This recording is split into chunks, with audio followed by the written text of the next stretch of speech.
Welcome to another episode of Generations in Music, coming to you from Bob Elliot's Music Maker in the heart of Manhattan, New York City. I am Bob Elliot, and today with us we have the great Tony Burno, who's played with some of the best artists in the world. I'll give you a list of some of the names. Let's look at it. You got Rihanna. Wow. But your music director, not only. Joan Jett and the Blackhearts. You're still in her band, correct? Joan Jett's? Joan Jett's band. No, I'm not still in it, but I'm an honorary member. You're an honorary member, right? Enrique Iglesias, who everybody knows. And let's see, what else? You're a producer for Colin Hay, Nina, No Angels, Mandy Moore. You produced Joan Jett stuff. You've been with so many great artists.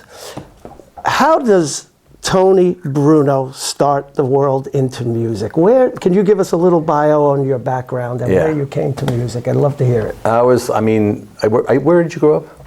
I grew up in Bayonne, New Jersey, across the river. You're in the tri-state area. Tri-state area. We were lucky enough to grow up during the time when there was a tri-state area lucrative club scene. Oh, yeah. You know what I mean? So, that was it. I'm the youngest of three boys. Okay. So my oldest brother played drums, still plays drums. And he kind of started taking me to shows when I was really young. Really? But I was really kind of going to be an illustrator. My parents would, that's what you're going to do, and eventually went to college for it. But in the middle of my second year of college, I was already in a band and sort of be really cool. And then I went to see, do you remember Rat Race Choir? Yeah, absolutely. I went to see them with my buddy Brian, and I was just we were like, that's it. That's what we have to do. We have to do it. Right. It seems to work that way for a lot of people. You get that blast of inspiration, and that's what I want to do. Yeah, we were just hobbyists, in the garage or basement until then. It was no, this is. I said so. I basically started doing that, and then my grades started going down, and then eventually. Your parents were looking. Oh yeah, my father was thrilled. But. Yeah, so all of a were sudden they a musical? Were your parents musical at all, or? My mom, no, but my dad, he was actually a tool designer. He worked for Grumman and Fairchild back in the day when there was some big heavy hitters in the aerospace industry. But he did play clarinet and upright bass. So I remember as a kid, he would always sit in with the wedding bands. Wow, so I was what the hell's he doing? Right. And you heard music constantly, so it just that's a cool thing. Yeah, you. he always played big band music in our living room, pretty loud too. Right. So it was I grew up with all that shit, Tommy Dorsey, Artie Shaw. So you think that's some of your inspiration? Because I learned clarinet when I was in the 8th grade. Okay. And I never forgot it, the sounds of that rhythmic pulse that those big bands had. No, 100%. It wasn't even so much a specific instrument inspiration. That stuff was so powerful. Right. And those guys, you can remember, everybody records to a click track these days and everything. You listen to those live recordings of the band, and they are just they are so tight. It's insane. It is insane, and it's all live. Everything is done live. It's one guy in the front going like this, and everyone's right on it. And they're all their legs are going like this. You ever notice that like that when you see the big bands? Everybody's tapping away like crazy. Yeah, so I was okay, this is it. I'm going to do this. And I tried to balance first. I eventually moved to SVA, School of Visual Arts, and I was really into it. But the music thing was becoming more of a passion, and art was becoming something I felt I had to do to honor my parents. But then, the fate sealer happened. I guess we were probably playing to 50 people, trying to figure out how you build up a crowd. And then Dee Snider from Twisted Sister got polyps on his vocal cords one year.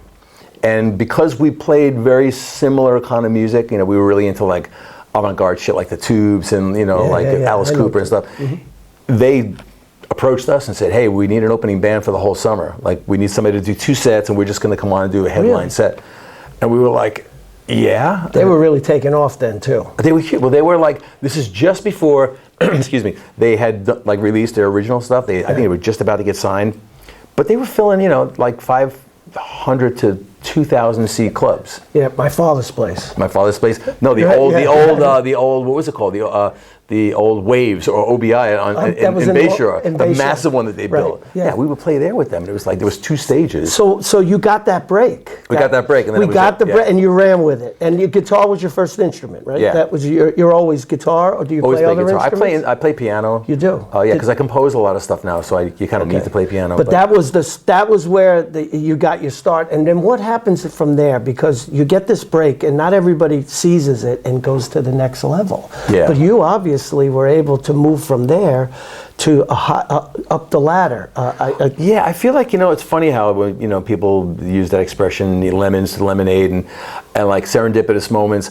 Like what seemed like the kiss of death was when they changed the drinking age from 21 to 18. Really? Like the clubs, the bottom of fell out on the clubs. Really? Yeah, because you lost all the college kids. Wow. So clubs that used to be like packed on a Tuesday night would be like 30 people.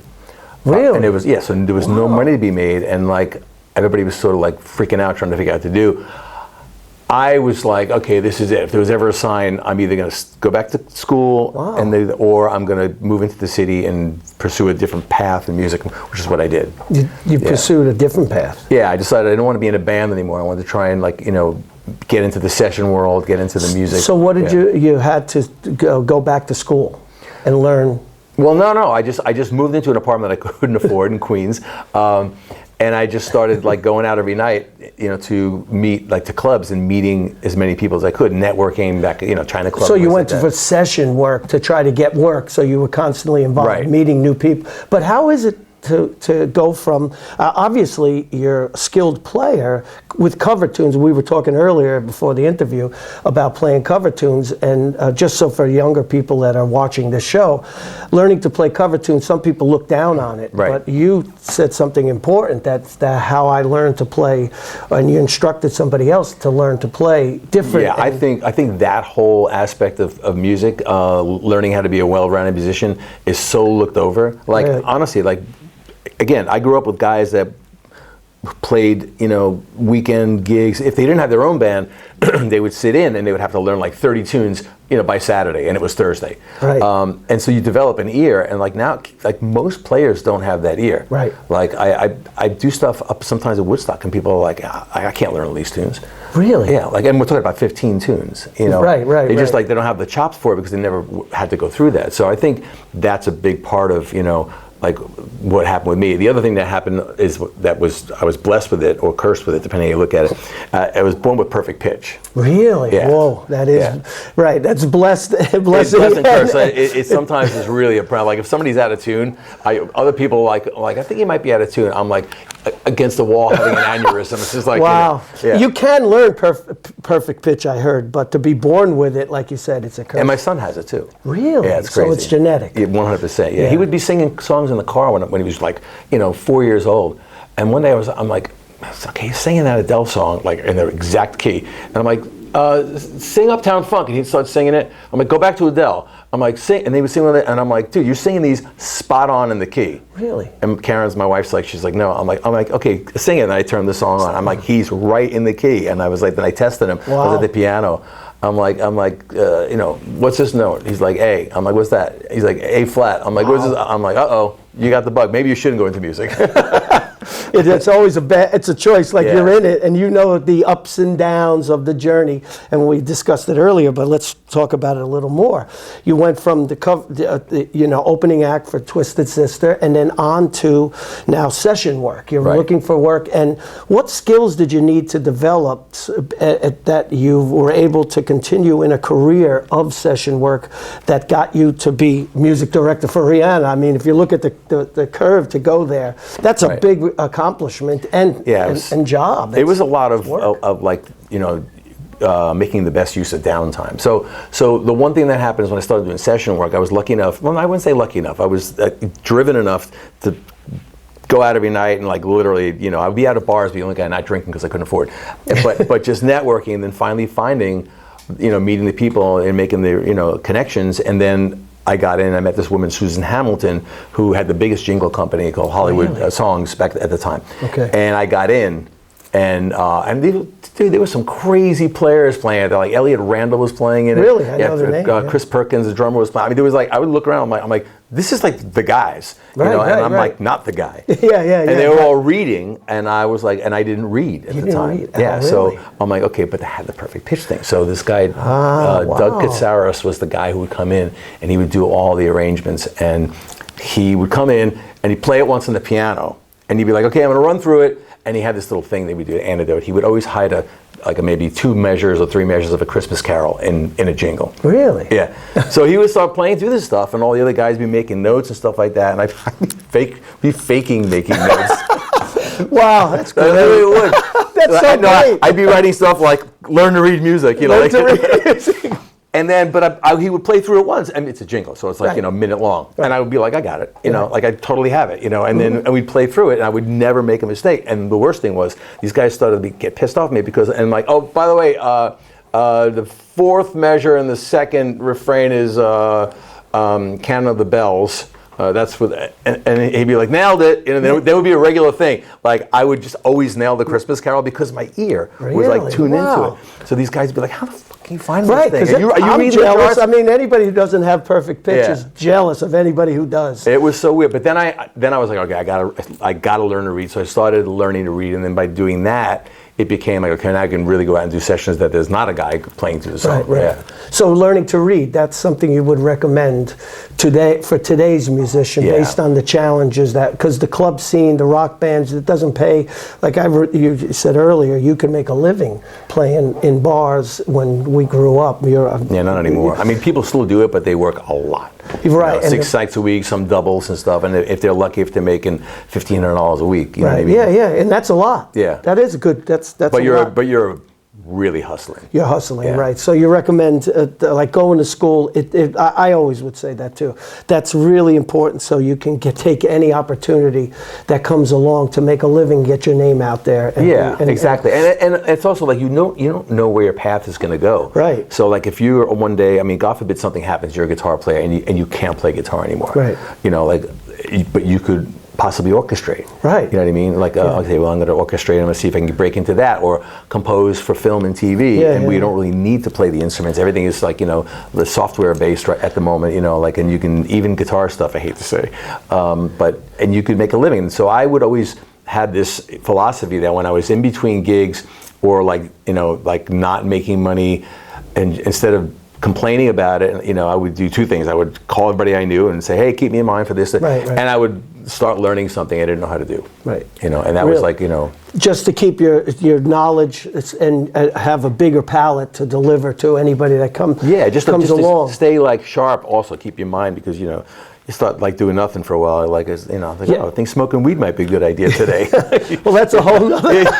Like just keep yourself busy. So the job is the job. When you're on the job, that's another interesting aspect. Like drugs and music, they've have a reputation of going together.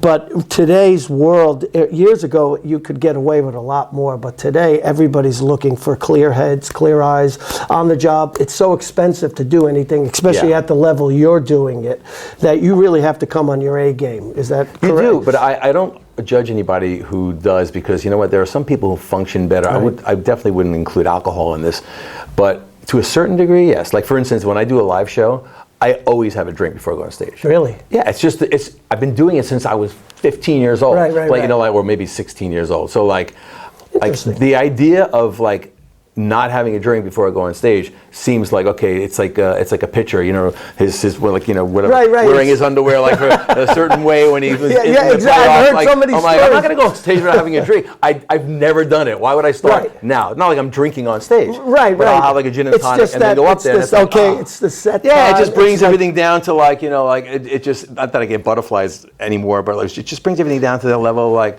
oh yeah, right, we're doing a gig tonight. Do you get, like, because I produce some shows and stuff, and I still have that, like, okay, anything could happen. Going out, like anything, and it has, to some degree. You must have been through so much. So how do you prepare for stuff like that? Like, what is it that goes through your head, having done thousands of shows, I assume, and at high stakes? Well, well, that's a really good question, because I just had this discussion because there was a mishap at the Woodstock Film Festival, and it happened to be with my son's film. Like, they showed all the films, and then his was left out. And the lights came up, and they were about to do the Q&A. And me and my wife sprung into action, and then they had to stop the Q&A. And then I was just, and it all went well. He got the best reaction, and it was actually a better setup. But in my head, I'm like, how does this happen? I'm like, well, I know how it happens. I said, because when I have done shows that I'm responsible for, like a million things, I go over the million things a million times. Right. And really? and the last checklist, is like, okay, like if the show is, if we're hitting the stage at 8 o'clock, I'm like, everybody on stage, everybody in their positions backstage at 7:30. Right. Like on the nose. I'm like, there's no gray area. If you're not there, you're gonna have a serious issue financially. And I'd be like, okay, so let's go through the set, and we'd have an acoustic guitar there. And Nuno, when I hired him, it was like, he was a star, the guy. Yeah, so it was kind of a hard thing to tell him this, and he was so into it. Really? He's like, you do this every show? I said, yeah, dude, because you know what? I said, there's never gonna be a mistake. Right. If you go through the whole set right now, not the whole songs, but here's the beginning, here's the segue, great, everybody's got it. Remember this? We just added that yesterday, great, okay, got it. And then go over to the guy who's running the show computer. Right. Hey, dude, put it offline for a second, and let's just go through this. Check the intro of each song, make sure it fires perfectly. Great, whatever tracks are being Sure. on. Then there's never a problem, except once. So I just mentioned they have them take it offline, which means take it out of the interface, which is going to the front of house, right, and let's listen with headphones into the computer. Sure. And he forgot to put it back. Oh no, he put it back online. But the problem is when you take it offline, it doesn't. There's certain outputs that it doesn't see. So for whatever reason, when you put it back online, the click that everyone's, which is a cowbell, right, was now routed to the house. So the whole. We were in Zurich, Switzerland, and I'm at the front of the house. I wasn't playing with it at this point. I had Nuno and another guitar player, Adam Ross. And I'm at the front of the house, and the show starts, and all I hear is dong, dong, dong. I'm like 1,000 feet away, sold out thing, and I'm like, okay, there's no chance of me getting there. Right. So I grab my phone. I'm like, Morton, please, just look at your phone. And this is the part that made me laugh the hardest. I write him. I go, the click is in the house, and he writes back. What? With like 3 question marks. I'm like, what? I can't believe it took a second to write back. So you guys lived the dream, more cowbell. Oh yeah, we lived the more cowbell dream. More cowbell, because that's the joke of everybody. Yeah. Oh, it needs more cowbell. It was hysterical. And the funny part was, Nana, who I also work for, we had run into each other, hadn't seen each other in years, and she was at that show because she was playing the same venue the next night. Okay. So we all hung out. And Van Remain, her drummer, he turns around and looks at me, he goes, that doesn't sound right. Shut up. So prep is not, it's not over exaggerated. No. That is critical to successful productions throughout your career, from moving from one band to the next. Do you think that's part of why they hire you? Because you're so detailed. Well, unfortunately, they only remember the last mistake you had. You know what I mean? Right. That's the downside of it. Like, people expect that, but look, that's their given right, is to expect no mistakes, because that's what they pay you for. Right. So when there is a mistake, you should catch hell for it. Okay. So it's not like, and people in the industry usually are understanding if you get it right 99% of the time and shit happens. Yeah. I guess most of them, but that's depending on the artist itself. And sometimes it's not your fault. Sometimes it's their fault, and that's a really interesting one to navigate through. What do you do when that happens? We did a show in London with Rihanna, and we did. It was a live broadcast to, I think, 80 million people. Wow. Right?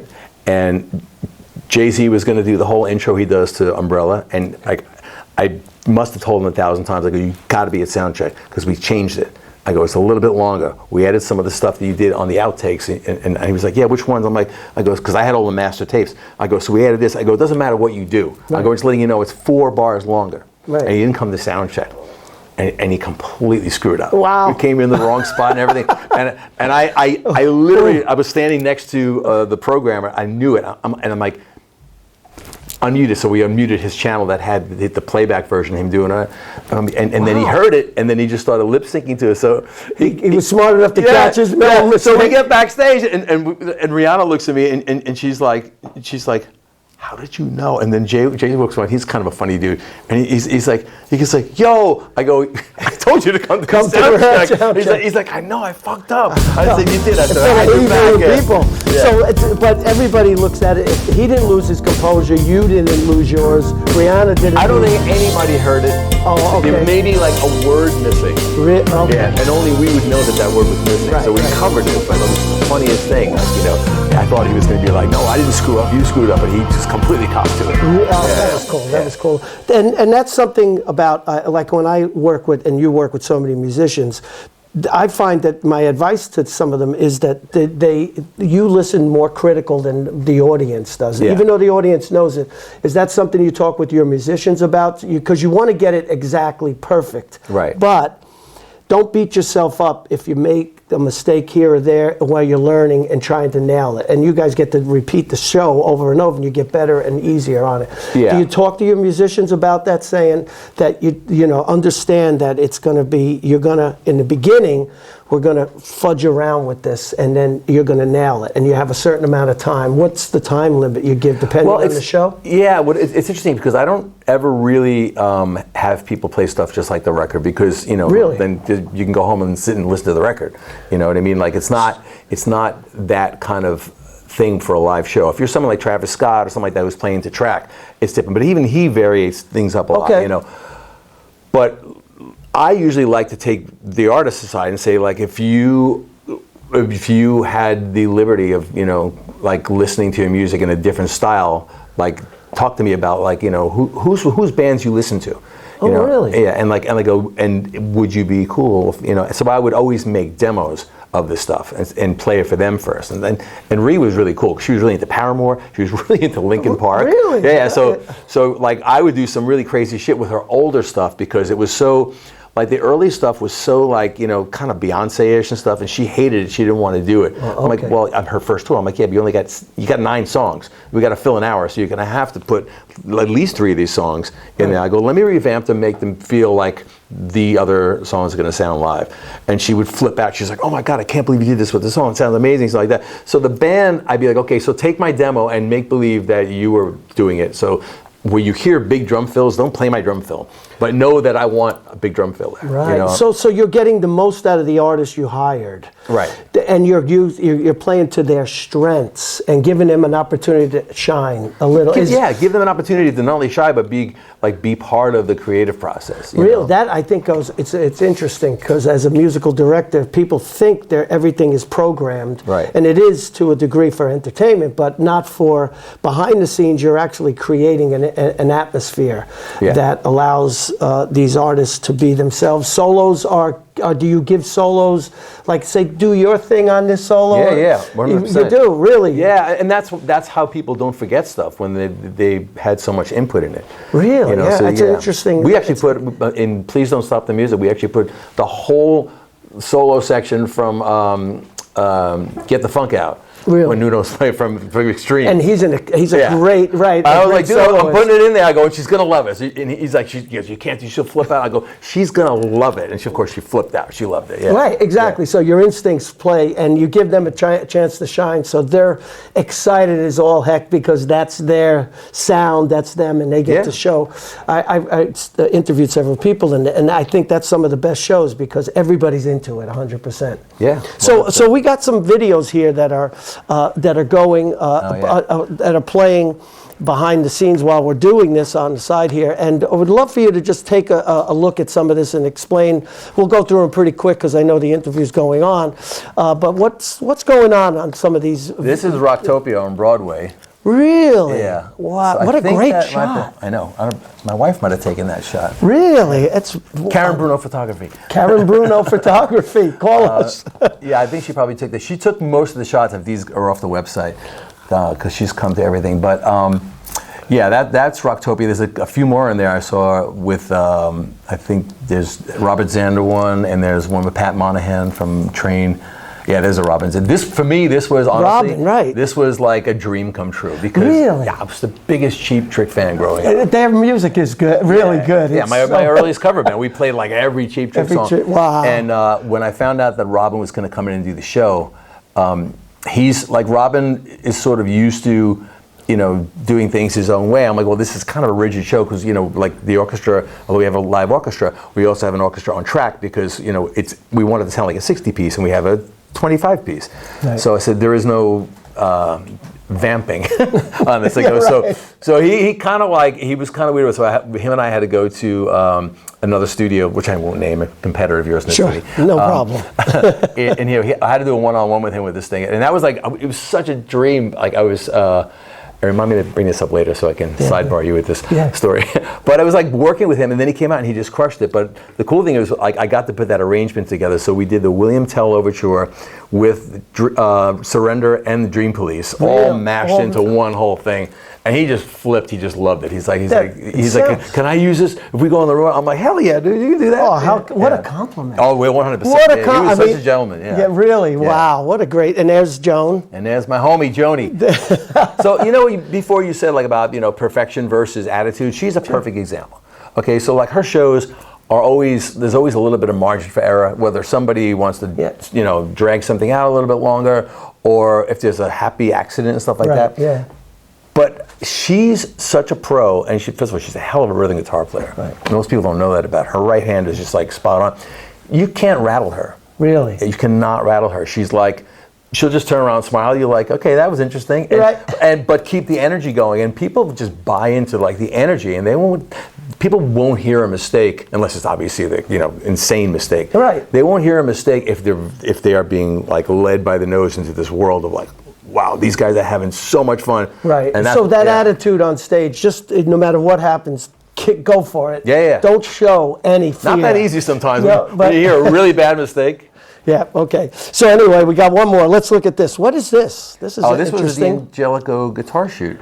Angelico. And that's that's a favorite guitar of yours? Well, they wanted, not that one, there's a white one I'm playing somewhere else, but they wanted me to do a shoot with them, and I did some videos for their website as well. And fantastic. This is a sweet guitar, yeah.